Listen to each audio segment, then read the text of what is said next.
It's been almost a year since my last post. I just moved houses.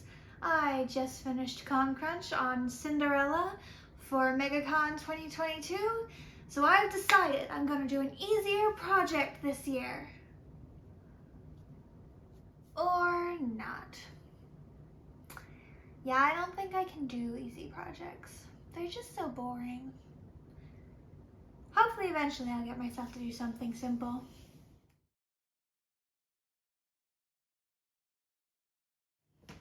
Hi guys, I'm Eliza Wood. This is my channel, and let's talk about Alice in Wonderland. So as I said earlier, I finished Con Crunch on a ball gown and decided I'm gonna do something easier this time around. I'm not gonna do a ball gown. Maybe I'll do something like a Victorian walking skirt. That would make my life so much easier. And then my sister had to invite me to an Alice in Wonderland themed event in November. It's currently May. And there is a costume contest at this event in November. Oh, and I didn't even say what the event is. It's an escape room event. So whatever costumes that are made have to be able to be mobile for an escape room, which is outdoor as well, so it can't be too hot because we live in Florida. So she invited me to this event, and we have decided that I will be in charge of the sewing projects and she will be in charge of the props. But of course neither of us could make our lives easy. We have to be extra. So I've decided to be the White Queen. She's decided to be the Queen of Hearts, or the Red Queen, which I'll probably use synonymously. And our significant others have decided to be the White Rabbit and the Mad Hatter respectively. So we get to make 4 separate outfits for this event in November to be able to go to the costume contest. Now, that sounds more difficult than it is. It's plenty difficult, but both the boys' outfits are probably going to be mainly thrifted and just altered when needed, and whatever for the Mad Hatter can't be thrifted, my sister will probably take care of as part of the props. And then for my end, I will be pretty much just in charge of making the dresses for the White Queen and the Red Queen. Which by no means is an easy feat, but at least it's not 4 different outfits. But I digress. You probably came here just to hear about the gowns anyway. So let's get on to that. Whenever I start out a project, I like to start with the research. So this video is just going to be the research. If you want to see the sewing process, I'm going to post those in the future, and I'll make a playlist that will be posted in the description as soon as I get to that point where I can have a playlist. But for now, let's just talk about the research.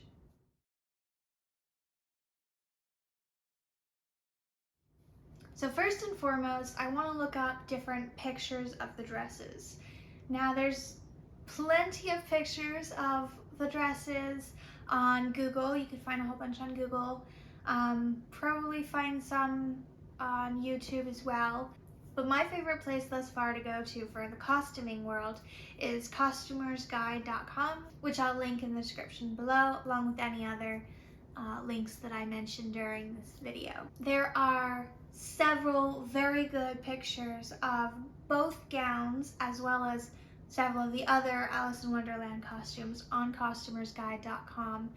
And one thing I like about costumersguide.com is that a lot of times it'll have background detail, like what fabric was used or what time period the costumes were based on. Unfortunately for Alice in Wonderland, there wasn't really that much behind the scenes on Costumer's Guide, so I had to look myself at other places, which was a little harder than I was expecting.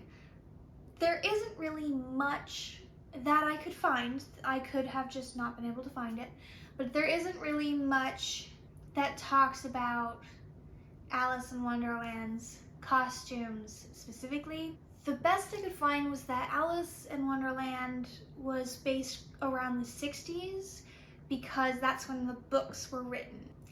And you can really see that when you're looking at Alice outside of Wonderland. However, if you then go into Wonderland, you can still kind of see the Victorian inspiration, but it's Wonderland. You weren't expecting to see all of the things that you would normally see in a Victorian gown. And then you get to the Queen of Hearts. And I would not say the Queen of Hearts wears Victorian gowns. Maybe I'm mistaken, maybe I haven't seen enough Victorian gowns, but to me, the Queen of Hearts looks like she's older, in the sense I thought originally that she was an Elizabethan era outfit, and she also has her court wearing an older style gown. And that just reminded me of Queen Charlotte, which you may have seen in Bridgerton.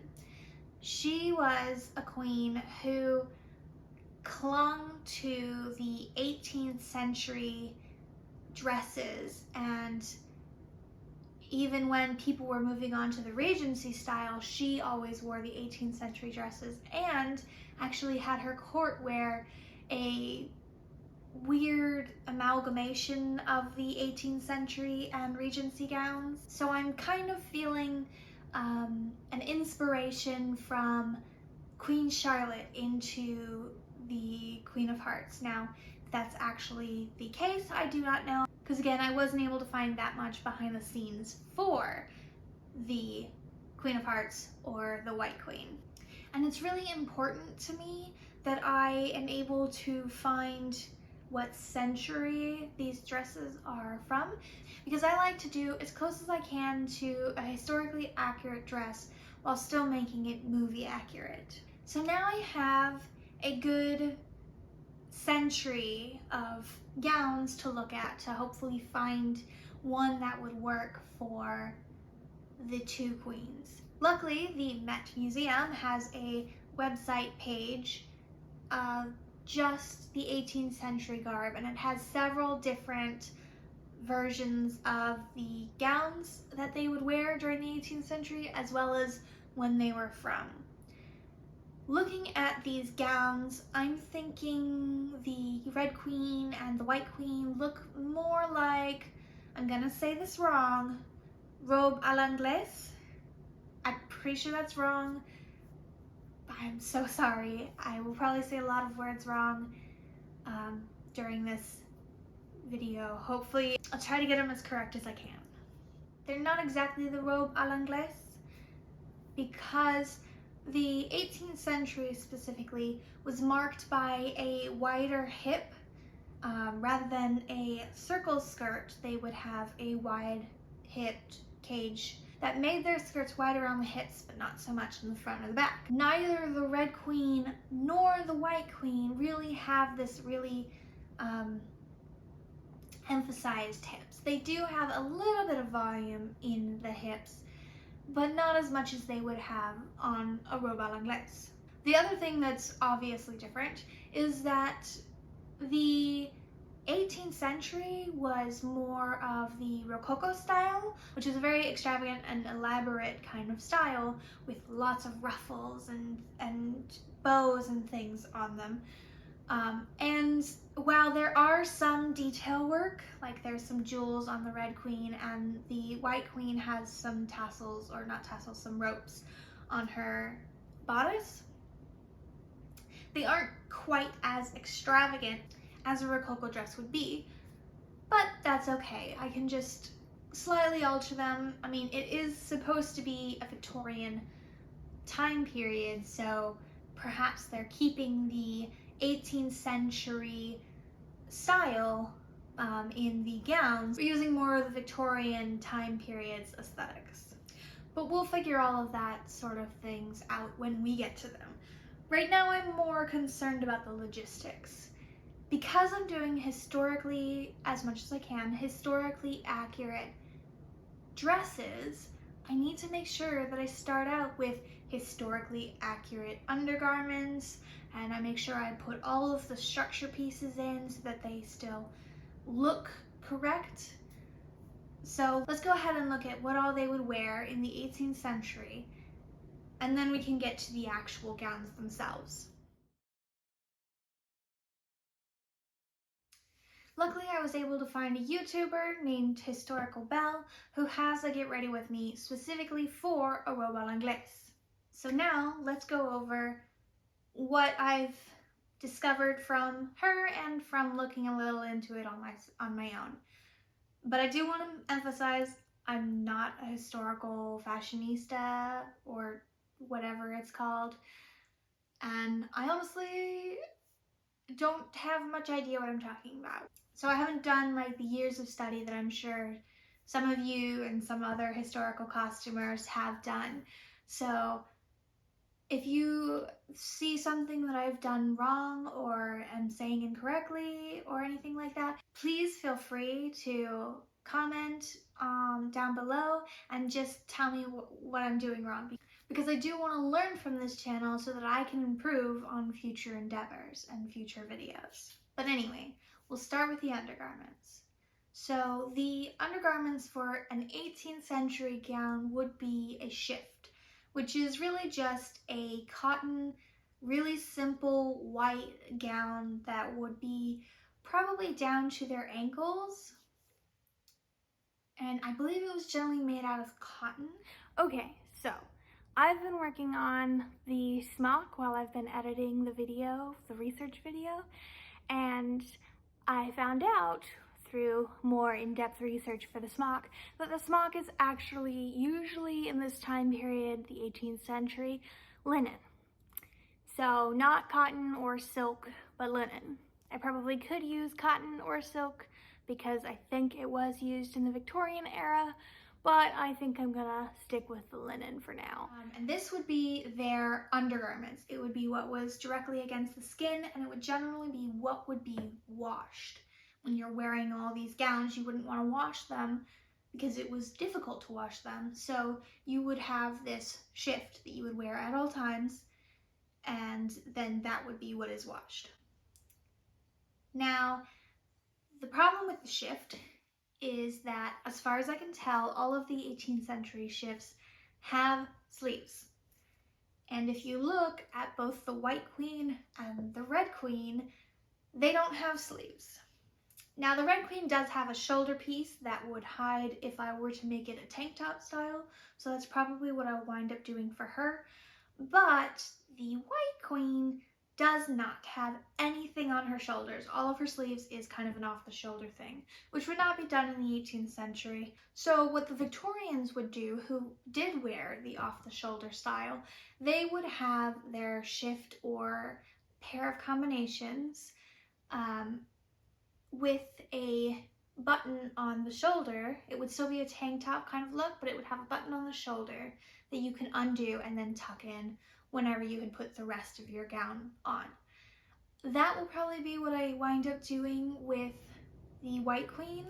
It'll probably have it'll still be a shift, but it'll probably be a tank top style with a button on it. I may do the same for the Red Queen, just to make her life a little easier. This will be my sister's, and it would look weird since the shifts were generally in white, because again, they would be washed, for the white shift to be sticking out from the black sleeve. But I'm not really sure if it'll be necessary for her to do that, because it should just tuck into the sleeve. Another portion of the undergarments which would be relatively early on, which you would put on relatively early on, in my estimation, would be the stockings. So that would be a pair of socks that go above the knee and are tied on with a ribbon, or I think in the Victorian time, maybe it was a little later than that, they had a belt that would keep your garters up. I want to make stockings for the gowns, but I have no idea how I'm going to make the Red Queen stocking with any sort of historical accuracy. So I might wind up just buying those. So we're not going to mention the fact that I just noticed that there's actually a pair of bloomers underneath the Queen of Hearts gown. Nope, not at all. We're going to stick with the smock, mainly because my sister asked me to. The next thing to go on would be a petticoat, an under petticoat. Now, I'm not really sure what the purpose of the under petticoat was. When I had been looking thinking that it was an 18th century gown, I saw that they also did the under petticoat, but it was generally more for warmth than anything else. And honestly, I live in Florida. We're already going to be roasting in these gowns, trying to traverse through escape rooms. I don't think we're gonna want to have an extra layer of heat against our skins. So I think I will probably skip the under petticoat. And not only that, as I was looking at it, specifically looking at the Historical Belle YouTube channel, I realized that she never actually put on a cage skirt. What she did instead is she put on a bum pad, which just gave a tiny bit of volume to her hips and to her bum. I think, possibly based on that and the little bit of research I did on Queen Charlotte, that the cage skirt was more for like going to the court garb. So I'm thinking that maybe I can just skip the cage skirt altogether and again put in the bum pad, because that way I don't have to worry about dealing with a cage skirt in possibly narrow rooms because of this escape room. So that's another thing that I have to keep in mind while I'm going through this, is how am I going to traverse in these gowns through an escape room? Besides that, I was looking at the gowns that the red and white queen wear, and looking at their gowns, it looks like they are only wearing bum pads, if anything at all. I don't know what they had in the costuming world, but I'd say probably bum pads. Once you had your shift and your bum pad and possibly your under petticoat if you were going to wear it, you would then put on a corset, or I believe in this time period they were actually called stays. And in historical time periods such as I believe the 18th century, the stays were more like a bra than what you would think of as a modern corset, which is constricting. The stays were actually a lot easier to move in, more mobile. At least that's what they say on what I could find for the research. I believe the stays were made out of linen or silk or something that was relatively thin so that it wouldn't kind of be bulky against your dress. And they used only really ropes or whalebone to keep the structure of the stays, which is good because that means you aren't going to have these stiff metal rods against your skin, pushing on your skin in whichever different ways. Now, we don't have whalebones anymore because that is illegal, but there is a synthetic whalebone, which I have used on several other corsets that I've made, and I really like using the whalebone rather than the metal. It's a lot more mobile, and it's easier to bend if it needs to bend, and not only that, it's much easier to cut into the length that you need it to, so you don't have to be like messing with a metal structure in order to make it whatever size you need. And another really good thing about the stays of this time period, it looks like at least some of them, I don't believe that all of them did, but some of them actually lace in the front rather than in the back, which was very common for modern day corsets, which would make it so much easier for my sister and I to get in and out of our stays as we need to, especially if neither of us has help getting in or out of these gowns. Now, more often than not, we're going to be together, so we won't have that issue, but you never know. You want to make sure that your costumes are easy to put on even when you're alone. Now, the one issue that I do have with the stays of the 18th century is it looks like most, if not all of them, had some sort of a strap. But it also looks like most, if not all of them, had some way where the strap was tied on or buttoned on or something like that, which I could, again, just untie and tuck it away as needed whenever I have the dress on. Okay, this next part I'm super excited about, and you'll probably understand why as soon as I get to it. I'm going to put pockets on this dress. Well, not on the dress. There's actually, in the 18th century, they had separate pockets that were just sewn onto a waistband. So once you had your corset, your bum pad, and all that stuff on, you would then tie either one or two pockets onto a waistband, which would then tie around your waist. You could access these pockets through slits in the skirts, which would be so nice because I'm always walking around in my costume holding my phone and whatever pass I needed for whatever event I was at, and it just kind of looks awkward. So having pockets is gonna be so nice.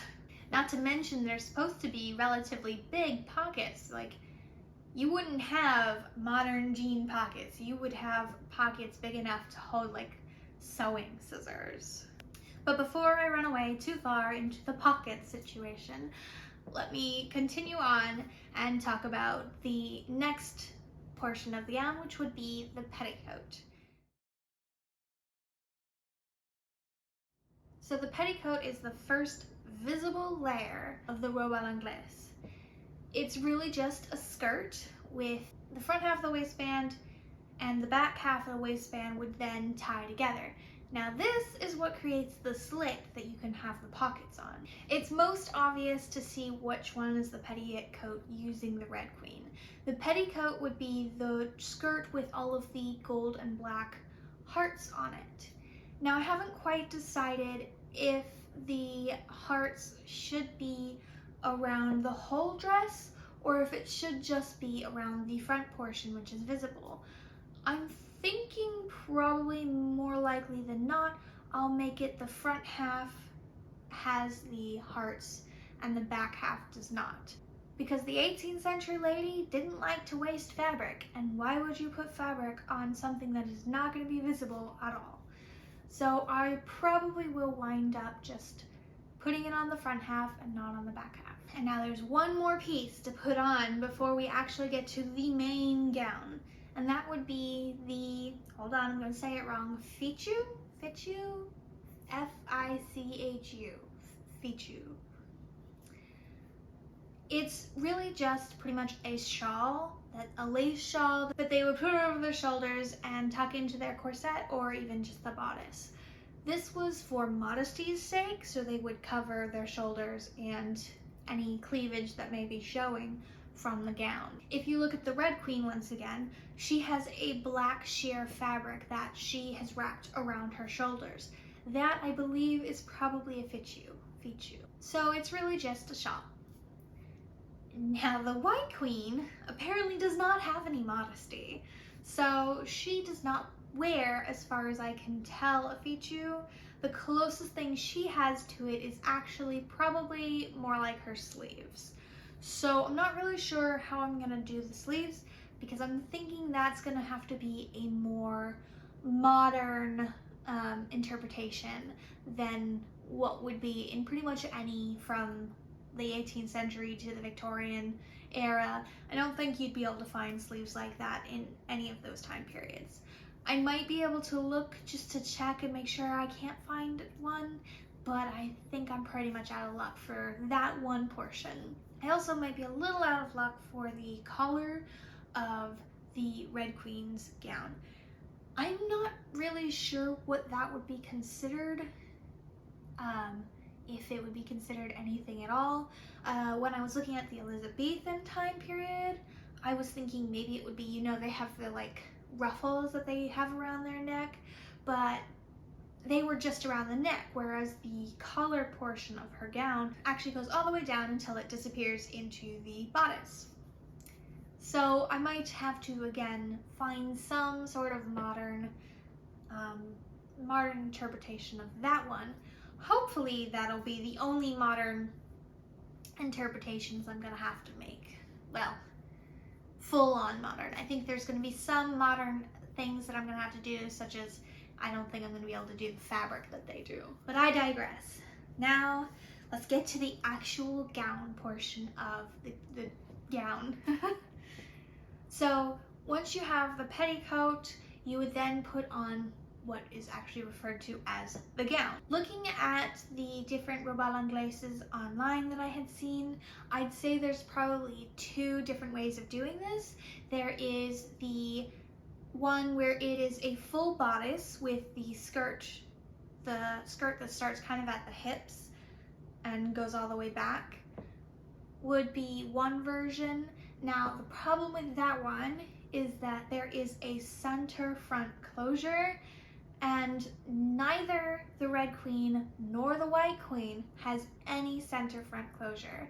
In fact, if you look more closely at the White Queen, you can actually see there is a bow in the back, which is probably where they closed her gown using some sort of lacing mechanism. The other method, which was shown by Historical Belle, is that you would have a stomacher, which would be a detailed portion that was pretty much just the front portion of the gown, and then you would have I'm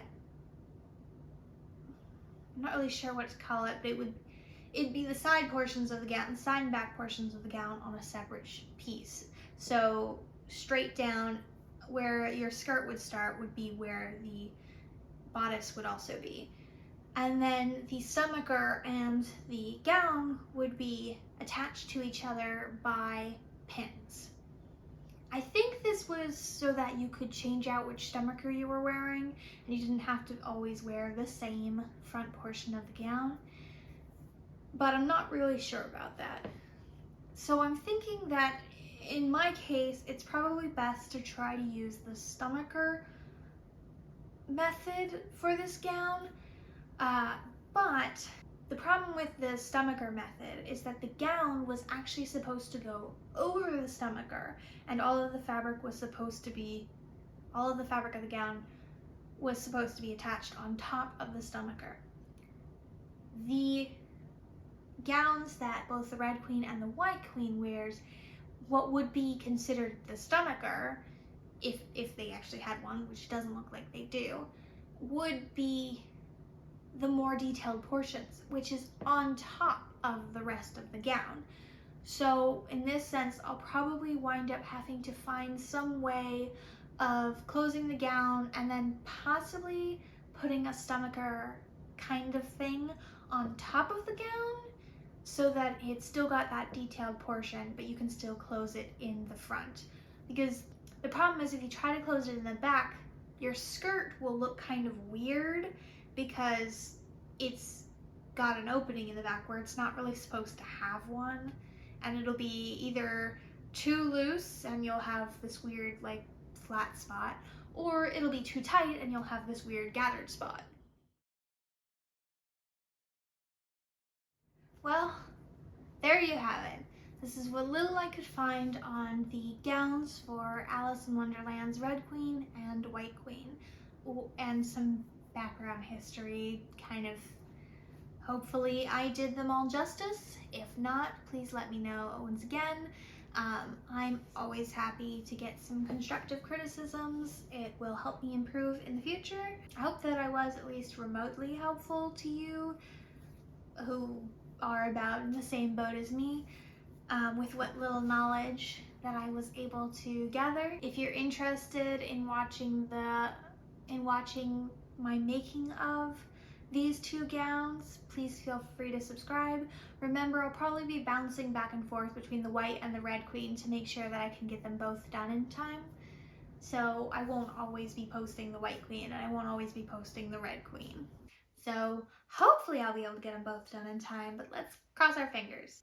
If you have any questions, comments, concerns, or constructive criticisms, try saying that 10 times fast, please feel free to leave them down below, and if you liked this video, go ahead and give me a thumbs up.